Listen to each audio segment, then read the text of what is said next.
অবশেষে খাবার খেলাম। খাবার পরে দিয়ে সবাই ভলিবল খেলার জন্য আসছে।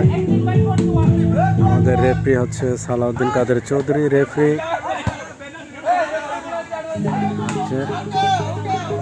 খাবার শেষ, সবাই এনজয় করতেছে এখন। দাঁড়াও রেফারি দাঁড়াও। অলরেডি ঝড়কা লেগে গেছে। পয়েন্ট নিয়ে ঝড়কা লেগে গেছে। দেখো রেফারি কি বলে।